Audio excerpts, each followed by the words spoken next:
It's good with the mail, because there's a bloke who's writing for that who said that I'm not an idiot, so it's great. Carry on. Frank He said Barrett. I've got an what's he said I've got? An MA. He said, you'll probably find out that Karl Pilkington has got an MA in classics. That's brilliant. Did he? That's great. But again, Carry on. He reared his head again. I think he reviewed the first series before anything had been made. I think because he's a travel journalist. I think the more reactionary travel writers think that who is this oik that's come along? Didn't you send the tape to Alan Wicker? We did. We wanted to get a review, but he was very, very nice and said good luck. He said, I don't feel I can endorse this as it's put back Indian-British relations by 100 years. What did he say about India, Carl? I didn't say anything bad. It was just He the said it was time. the worst place on earth. Yeah, but do you know what? Even though I said that, I'll never What's your forget it. definition of bad? I'll never forget it. And is it better to have a really bad experience somewhere than one where you go, do you know, like, I've been to a lot of Gran Canaria. I couldn't tell you which is what. Whereas with India, I know I was there. There's still bits of me there. It's a tough place. If you can handle that, it's a proper test of your character. And I've got good memories of it in a way. It's an But amazing. then what do you think of the people that live there? So you must think Great. that Yeah, people were great. Nothing wrong with them. Karl never has a go at the people or their plight or their. He says what he thinks about a situation. I mean, I think that him in the Middle East was incredible. I mean, he said some amazing stuff that isn't. They don't show that side of it. They don't show. Karl was depressed about the wall, you know, and it really moved him. I had a conversation with Karl. I was on the phone for about half an hour, and he was in Africa. He just visited the slums, and he'd done this thing, and he'd helped build a hut. Friday night comedy. Yeah, and honestly, I don't think it'd be in the programme. It's a bit too heavy, but Karl was genuinely moved and depressed. He felt guilty that he was on telly helping someone because he didn't want to look like one of those actors who go out and do comic relief to go, look at me, look at me. I was going, no, we don't need to show it, we don't need to show it. So he's very, very, very thoughtful about these things. It's not like he's not thick-skinned, he's not an emotionless person. He's the same as anyone, he feels the same as everyone. But he sometimes thinks before he thinks. and I've got to go to the Japanese embassy to talk about how it's a good place to go. Yeah, they found out he was going, they want him to talk. So what are you going to say? I mean, this is to do with the fact that they're worried that people aren't going there because they think of nuclear fallout or and I was worried earthquakes. about that. I said to you, I don't want to go, and you said it's fine. Yeah. But I don't know if it is. Was it Japan where you were complaining about them not having toilet doors? No, That was that's China. You said they invented the iPod. Yeah, he confused Japan and China, of course he did, okay. yeah, but now he knows the difference. No, He's been to the both. argument was they built a massive, great big wall, but they can't put doors on toilets. It didn't add up to me, that. But forget that. That was last time. I've moved on. I'm wiser. But with Japan, it's an all right place. I don't think it's radiation. There was earthquakes happening when I was there. It's the food. We've got to sort that out. What's wrong with the food? That'd be one of the main reasons to go. They No. don't cook the fish? It's just fish all the time for everything. And some fish that you just go, where have they got that from? You go in fishmongers and you know what fish look like. Sometimes it's like, has someone coughed that up? What is it? What is it? And they're loving it. And that is the worst thing, because at the end of the day, food's important, isn't it? When you go on holiday, you like, you know, that's why I like Italy and that, you get pasta. Right. Yeah. This fish, honestly. You get pasta here now, I've told you, you can get it in Waitrose. Yeah. But So what you're going to say at the embassy is, if you want people to go to your country, there needs to be a dramatic Just say cultural you're shift. not going to get radiation poisoning, but you could die from a fish. Yeah. If the chef doesn't cut it just right, you might die from eating a fish. No one's going to go to your country unless they start serving pasta. they've just got to open it up a little bit. Everywhere Noodles, you went. they've got noodles. I know, but they didn't seem to. It's noodles with fish in. You can't escape it. It was just a fish all the time. It's like living in an aquarium. Honestly, proper struggle with that. That's my thing. As long as I've got a comfy bed and some food, I'm happy anyway. Carl, I've got some good news here. This is Sounds like something from Willy Wonka in the Chocolate Factory. This is just him in bed eating pasta.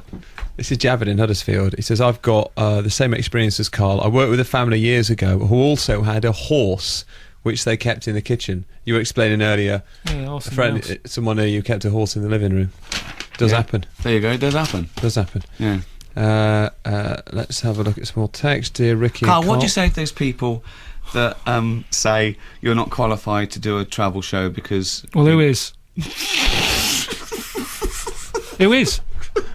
I've been sent to these countries. I'm saying what I'm seeing. Why do you need to be educated on that. I agree. That is actually not a bad point, is it? What would qualify Carl, you? Why do you have to be qualified? Carl, what do you say to these people who say this is another example of dumbing down? Since when was it? Right. Right. Right. Listen, let me talking- finish. I'm speaking to... Right. What do you say to these people who say it's another example of dumbing down? Since when are we meant to celebrate idiocy? Right. That's, well, first of all, this isn't licence payers' money. We're on Sky. I'm probably after a programme called Dogs with Jobs. So let's not worry about what's good and what isn't, right? So there's one point. Secondly, the other night I was in when Made in Chelsea was on. So before they get to me, there's a lot of other programmes people can have a whinge about. I agree. I reckon, I know that I don't always get things right. I don't always give clear information. Sometimes I watch it back and I don't know what I'm talking about. Sometimes you stop yourself during a sentence and you say, what was I saying? But I think there's something in there. You said it looks nice. It you can watch it with the sound down. I think you'll it's still brilliant. get something out of it. It's great. A lot of telly now, I don't know what it is anymore. Yeah, I agree. I don't know what is going on. Actually, I suppose the public service element is you go to places that I wouldn't have thought of going to, and I find that I want to go to them after having seen your programme. That is good. That's a public service and that's thing, all I'm isn't it? saying. I'm not saying no one should come here. I'm just saying my problems with it. Some of the kind of tribes people that you meet, how about for Series 3, inviting some of them back to your house? Thoughts? No, I don't Carl, know. what do you say to those people that say you're bordering on the racist with the things you say about other People cultures? have said that, and I don't know if they can actually pick a point, if they can edit it out and send it to me and say this bit, because I don't know what they're talking about. No, nor do I. It's an easy thing for people to whinge about now. I agree. It's racist. Some people did say that, didn't they? Was that some? But I don't know of the which first bit. ones? I still thought don't there know. was one bit when he was on a coach and in China, and a lot of them were sort of just gobbing in bags and on the floor, and he found it disgusting. That's bad, isn't it? I would find it disgusting if That's not anyone. racist. Of course it's not. Of course it's not. But it's And that again, is- it's twisted to say that he's despising a culture. And Richard, this isn't made up. This isn't us getting on a bus saying, right, listen, we're filming now. Can everyone spit in a bag? That sound, that sort of... We need 30 Chinese extras with little bags. Okay. Yeah, honestly, everywhere you go in China, you're just hearing that sort of clearing of throat. Everywhere you go, just... that sort of sound, which is horrible. I'm sorry. Honestly, it's like a mobile ring. You're just constantly hearing that noise. And people say, oh, did you see much of China? No, I didn't really see much of it, because I'm walking round with my head down, making sure I'm not standing in the stuff. It's everywhere. But then again, it's a very sort of grey, depressing place, so it adds a bit of colour, if anything. But anyway, that was last time. I have moved on, and I have enjoyed But what it. do you say to those people that are saying you don't accept cultural differences, and that maybe here it's disgusting, but in China it's acceptable, so you're the odd one out, so you should accept it and go along with it? What do you say to those people, Carl? But then what's the programme? If I'm just going agree. around like a lot of these programmes do, where they stand there and they go, it's absolutely amazing. Oh, isn't it lovely? Oh, they phlegm up everywhere. I'm just saying... That's what the holiday programme was, wasn't it? Uncritically. Judith Chalmers going, 2 nights. there's a lovely bit of gob here. You can stay here for 40 quid. Don't slip on the greenies. Honestly, I'm not just... I don't walk around moaning saying... You do? All right. You do. But you say it as you see it, that's the point. That's all it is. I'm going to take some travel. Stay there. Stay there. I know you're keen to go, Carl, but I also want you to meet the actress Jessica Chastain who's coming as well. Right, stay there. Awkward. So reluctant. It's 10 to 3, Louise Pepper, what's up? Dear Ricky and Carl, my wife and I watched Cemetery Junction last Wednesday. The standout performance for us was Karl as a bald man with sideburns and a tash. Yeah. Karl clearly has a gift for acting. Does he have any further roles lined up? Well, I've offered him a role. I'm shooting a pilot, a couple of pilots actually, at the end of the year, and I've invited Karl to do a little piece there. I can't tell you about it; it's top secret. But he said yes. Cemetery Junction was a good Can you day. tell us anything about it? I will, but I just want to tell you about Cemetery Junction. We're filming that. I called Karl up. I said, Karl, do you want to be an extra for a laugh, just for the Pilkey fans out there? And he went, no. I went, oh, go on. It was after. He went, no. I said, it's pork chop, catering, pork chop. He went, all right. How long will it take? I went, 20 minutes. He went, all right. So got him a car. He came down. He had pork chops, didn't you? Yeah. Good, wasn't it? Yeah. And I'd said to the makeup people, I said, make him look as gimp as possible. So they put on this awful sort of curly wig, gave him a moustache. He looked amazing. But he was comfortable with it because he was sort of hiding behind it. And then just before we shot it, we whipped his wig off. And it was like we'd woken up a baby bird and thrown him out the nest. He was really uncomfortable. It's actually on one of the outtakes, and it's him. I'm crying with laughter because he's looking around, everyone's looking at him, and he said, "This is like a nightmare." And so we thought it was funnier with his little bald head and the moustache, and it worked, didn't it? But what's interesting about that, Carl, is you were comfortable hiding behind a bit of a mask. You were comfortable watching yourself as a cartoon on the Ricky Gervais show. Maybe you should do some acting. Maybe you should pop on a Nambas, because then that's like we've dressed up your genitals as a completely different set of genitals, and so it's not your genitals in a way. What do you think of that, Carl? Yeah, that's a good point. Good point. 5 Live. The thing is, I can't remember words. Right. So, like, Ricky got me to do an advert for one of his stand-up things. How long was it? 30 seconds? I can't remember. I'm not good. To be an actor, you've got to have a good memory.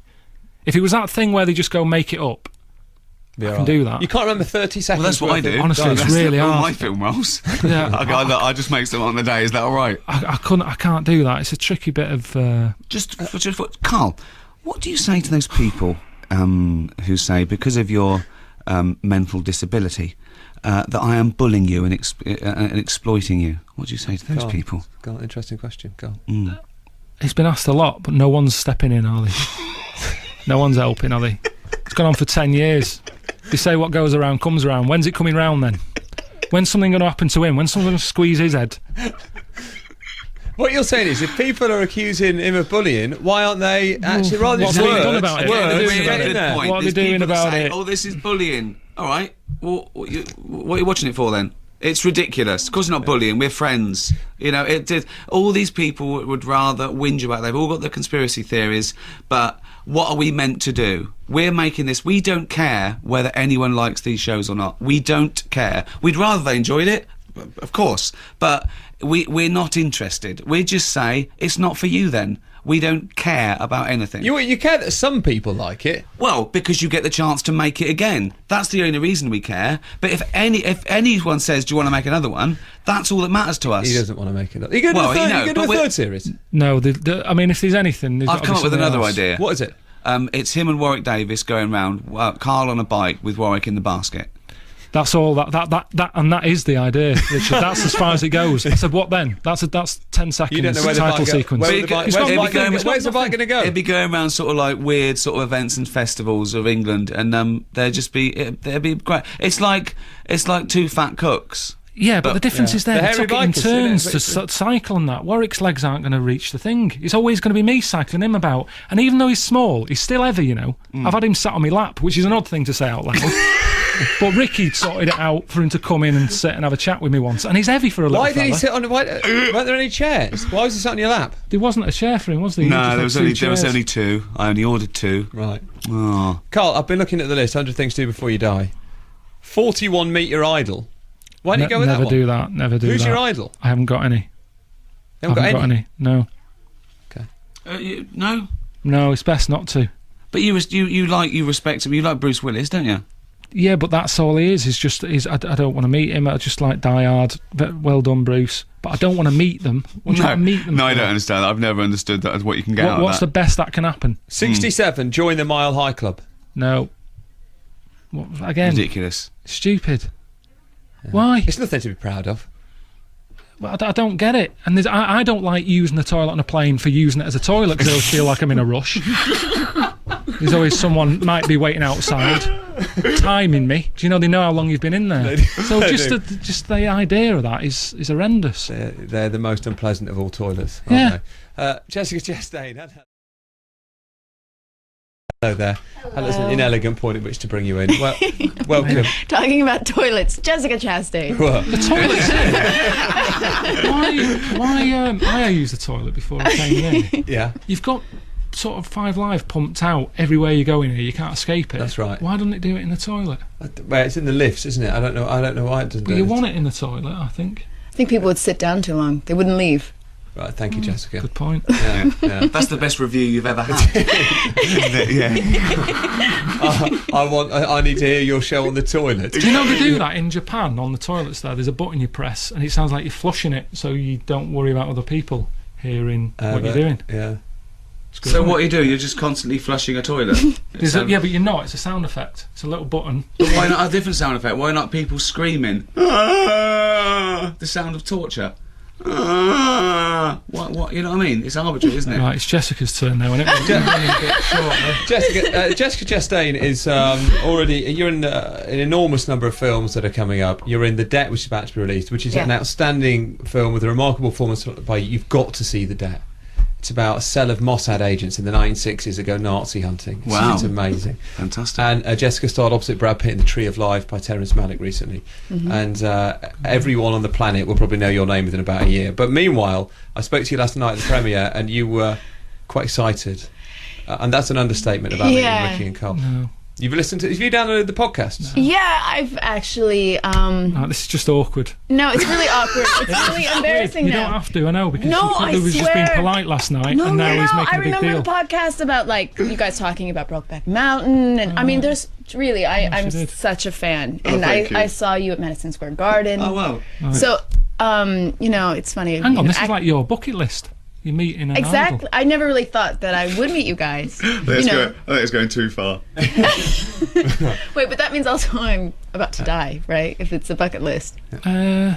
You're like him. Well, It we're all doesn't mean dying. that. He thought it meant things to do immediately before you die. It does mean that. No, it means to do things to do in your life. No.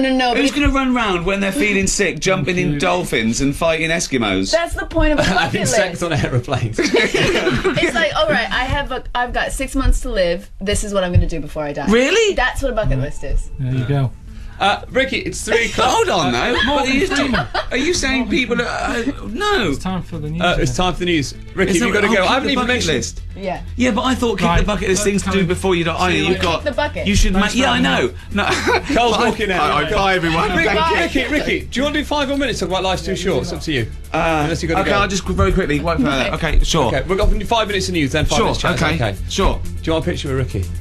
Yeah, if you can. Take it during the news.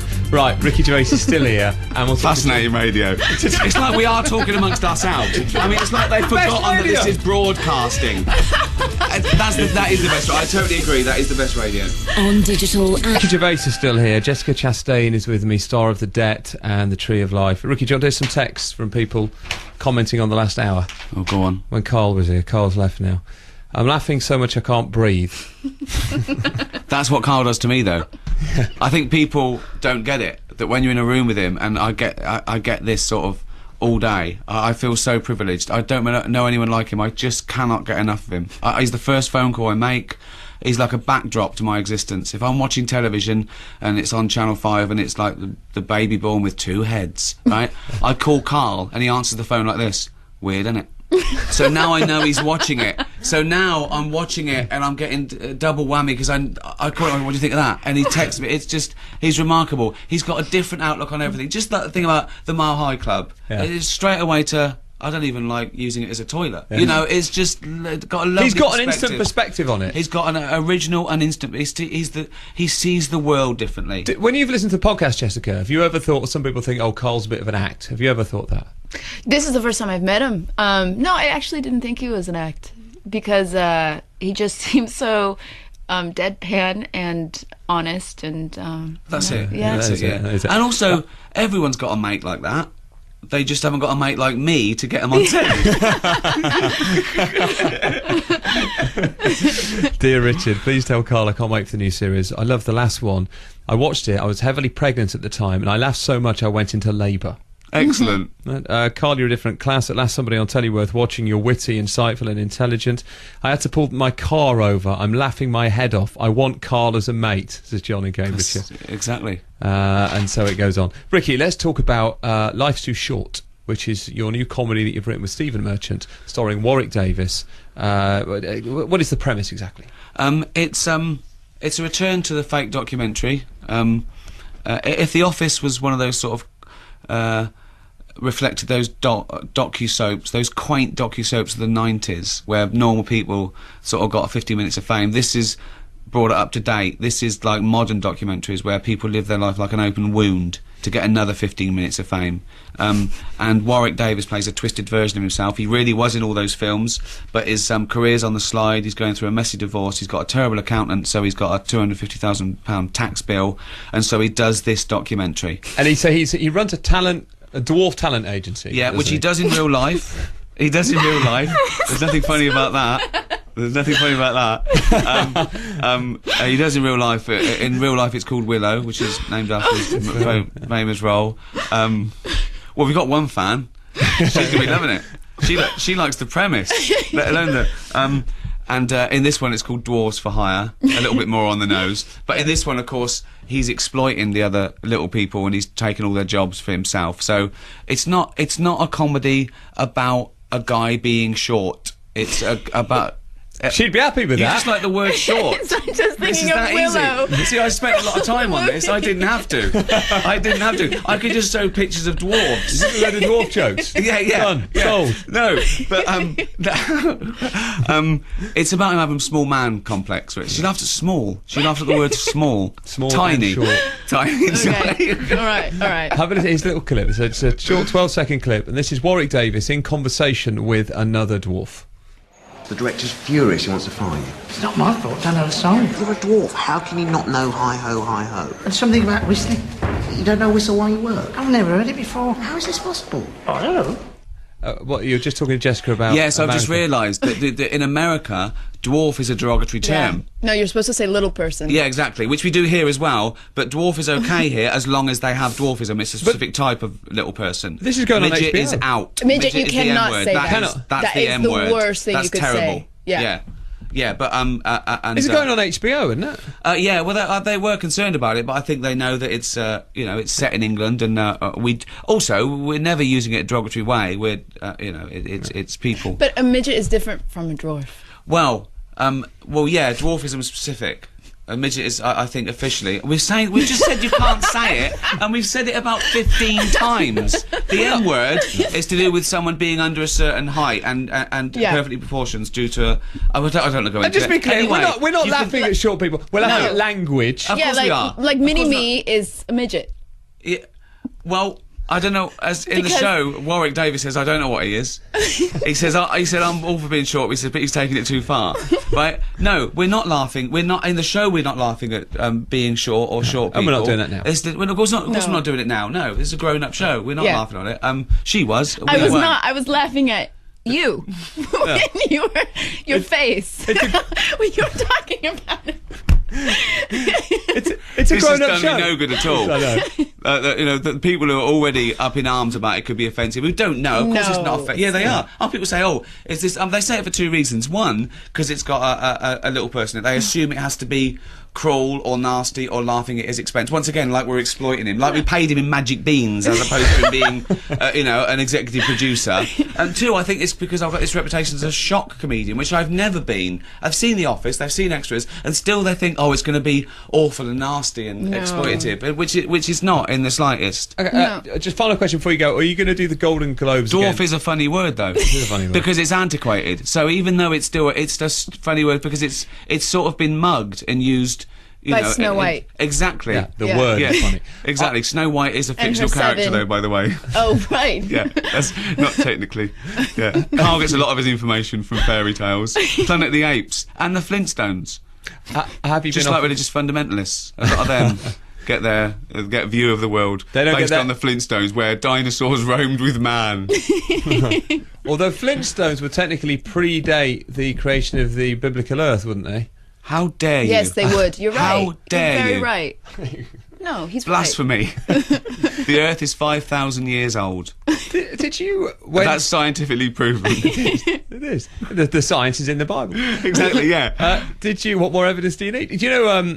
At the end of the Golden Globes, when you closed it by saying "Thank you, God, for making me an atheist," Yeah. did you get a kind of? We were talking earlier about the people online on very Well, yeah, vicious of these days. course. What was the reaction to that? Did you? Oh, how dare I? How dare I mention do you the get word? violent threats? Oh, well, I don't know. I doubt. I think you don't read forums. But no, of course not. No, it's a few people, a few people that think that it was disgusting and out of place. I mean, one, it was a play on words. Thanks God for making us. So I'm acknowledging the God, and why do you make me anything? Of course, right? That's the joke. But also, it was a reaction to everyone at award shows who thanks God because they won that award. Like he hasn't got better things to do. You've got earthquakes, famine. Hold on, no, I want it to go to her. Yeah, nice one. It's also saying thank you God, right? Like.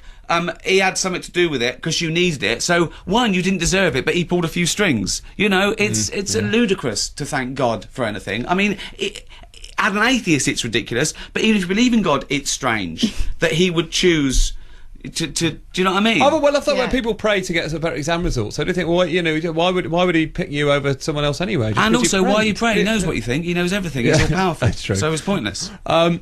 Are you going to do the? Have you been offered the Globes? No, NBC want me to do it, but they will never persuade the Hollywood Foreign Press. They hate me. I think it's because I introduced the president as saying I just helped him off the toilet and popped his teeth in. So that could be why. Also, Jessica, I don't think do you live in Hollywood? Do you live in LA? Yeah. Yep. Are they sensitive to those sorts of jokes over there? Well, you know, there is something about the California peace, love, being positive. Smile. Yeah. It's not that. It's because the award shows are meant to be mutual backslapping. Everyone saying how brilliant everyone else is, as long as they say how brilliant you are. And I made a decision. Do I pander to the 200 most privileged people in the world in the room, or the 200 million people watching at home? Award shows are boring and pointless. They are not a spectator sport. So I tried to make it one. Are you saying the Hollywood Press Association have blocked it? NBC said yes, and they've blocked it. They've just said no, you're not doing it. Well, they said that at the time, and I don't think they'd be persuaded. I think they want their own little industry, and they want to celebrate, and that's fine. Okay. But I'm not the man for the job. Ricky, thanks for coming in. Thanks for staying so long. My pleasure. It's always tremendous. Great. I've eaten into your talking to time. Give us some extra time. No, she's got to try and backpedal about laughing at. No, it wasn't me. It was the face you were making. Yeah. There's a webcam there. So, yes, thank you. Too many people Bye-bye. have Nice to that. meet you. So remind us when Idiot Abroad starts again. When's it start? Tomorrow, 23rd. Tomorrow. Friday, 9 o'clock, Sky. You've got to see The Debt. I will. Okay. Thank you. Thank you, Bye-bye. Ricky. Bye bye.